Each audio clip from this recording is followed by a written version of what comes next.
पिछले 1.5 साल के अंदर सबसे ज्यादा खतरे में रहने वाला जो सेक्टर रहा है वो रहा है एनर्जी सेक्टर। दुनिया के अंदर एक के बाद एक ऐसे वॉर और क्राइसिस आते गए जिसकी वजह से एनर्जी सेक्टर, उनकी कंपनीज और उनके म्यूचुअल फंड्स ने एक के बाद एक बुरे दिन देखते चले गए। इसी सेक्टर के अंदर एसबीआई एनर्जी फंड एक ऐसा, आप समझ लीजिए, धुरंधर है जो कि इन सब परिस्थितियों को झेलता गया।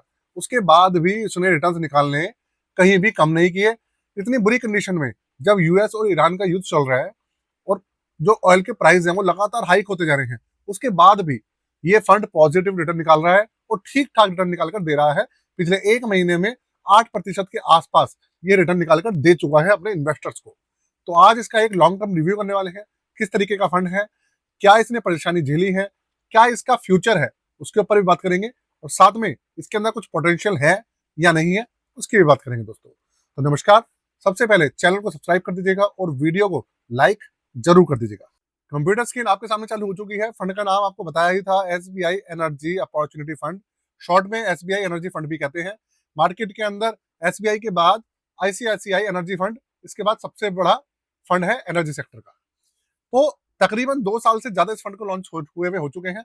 जब ये लॉन्च हुआ था 2024 में आया था, और जब ये आया था उसके बाद मुझे अच्छे से याद है इसका एनएवी तकरीबन 12 रुपए के आसपास गया था। 2-3 महीने के अंदर ही इसने 15 से लेकर 20% का रिटर्न निकाल के दे दिया था, क्योंकि उस समय किसी भी तरीके के ना युद्ध के हालात नहीं थे। रूस का और यूक्रेन का प्रॉब्लम चल रहा था, लेकिन वो सब चीजें पुरानी हो चुकी थी। लेकिन उसके बाद नई नई चीजें शुरू होती गई और उसका इम्पैक्ट फंड के ऊपर देखने को मिला। मार्केट क्राइसिस आया, फिर पीएसयू सेक्टर के अंदर प्रॉब्लम आया, मार्केट के अंदर क्राइसिस आया, फिर पीएसयू सेक्टर के अंदर क्राइसिस आया। उसके बाद अब जो है पिछले 2 महीने से ये ईरान इसराइल का जो पंगा चल रहा है, साथ में यूएस भी खुदा हुआ है, उसकी वजह से प्रॉब्लम चल रही है। तो हम पहले नजर डालेंगे इसके रिटर्न के ऊपर। 1 साल का रिटर्न है 12.24%, जो कि अपने आप में बहुत बड़ी बात है, काफी अच्छा रिटर्न है। 6 महीने में 4.93% का रिटर्न है। 3 महीने में 5%, 1 महीने में 8% का रिटर्न दिया है, और एक दिन में करीबन 0.25% का रिटर्न निकाल के दिया है। देखा जाए तो रिटर्न ये कांस्टेंट दे रहा है, नेगेटिव नहीं है। मार्केट में गिरावट आने के बावजूद भी, और जो एनर्जी सेक्टर है उसके अंदर प्रॉब्लम आने के बावजूद भी। अगर बात करें इसके दूसरे ओवरव्यू की, देखिए किसी भी तरीके की इसकी रैंकिंग नहीं मिली है।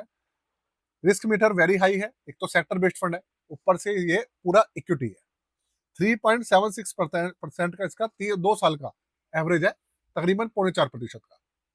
11 रुपये 28 पैसे अभी इसका एनएवी चल रहा है। 10 रुपए पे लॉन्च हुआ था, 12 रुपए पे गया था, फिर 8 रुपए पे भी आया था, बार बार ऊपर नीचे हो रहा है, लेकिन फिर भी 11 रुपये 28 पैसे पे फाइनली पहुंच गया।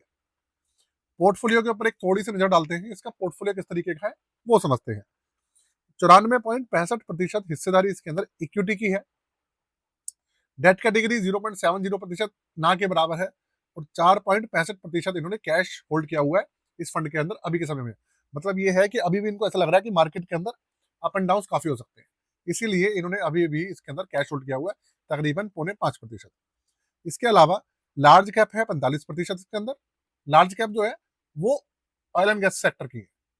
उसके अलावा मिड कैप सेक्टर जो है इसके अंदर, mid cap companies 22.34, small cap 32.32%, stocks है इसके अंदर 34। इसके अलावा जो सेक्टर है इसका, सबसे बड़ा सेक्टर तो ऑब्वियसली बात है एनर्जी रहेगा। सबसे बड़ी बात, एनर्जी सेक्टर जो है इसका सबसे बड़ा रहने वाला है, क्योंकि एक एक्टिव मैनेज फंड है ये एनर्जी सेक्टर का। तो 64% की हिस्सेदारी एनर्जी है। इंडस्ट्रियल सेक्टर 18.64% है। फाइनेंशियल सेक्टर 4.60% है। टेक्नोलॉजी करीबन 2.5% है, और मटेरियल है करीबन 2%। तो देखा जाए तो क्योंकि एक्टिव मैनेज फंड है, इसलिए एनर्जी के अलावा भी दूसरी कंपनीज के अंदर शामिल कर दी है, जिससे कि फंड मैनेजर ने इस तरीके से ऑर्गेनाइज कराया जिससे कि रिटर्न इसके अंदर अच्छे निकलते रहे। एनर्जी सेक्टर की हिस्सेदारी घटा के दूसरे सेक्टर्स इसके अंदर डाल दिए।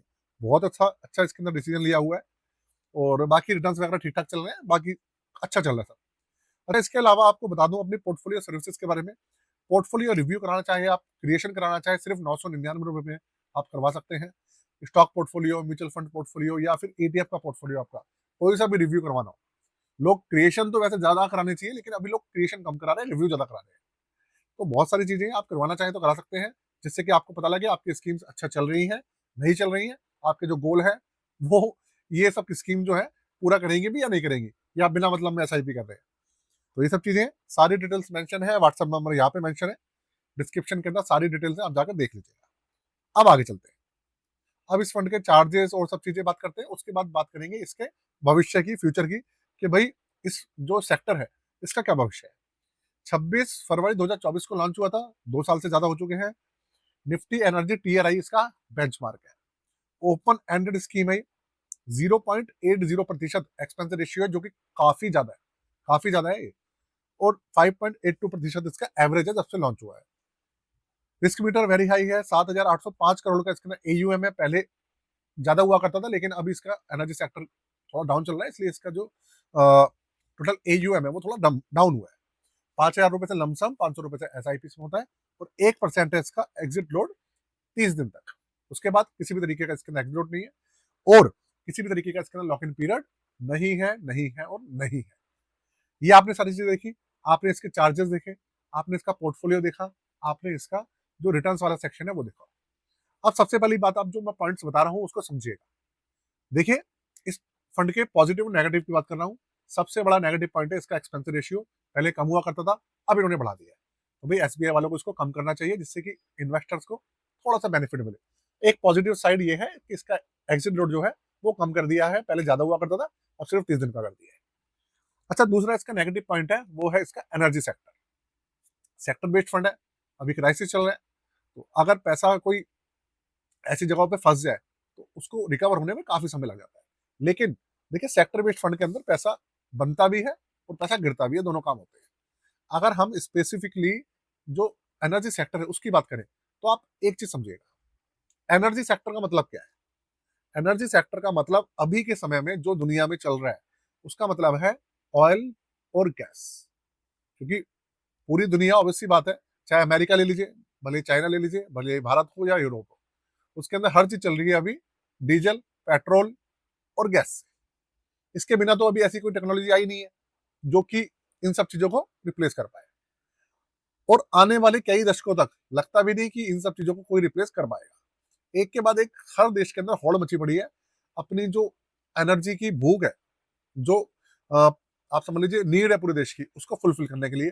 अभी आप देख रहे हैं कि एनर्जी का क्राइसिस कितना ज्यादा चल रहा है।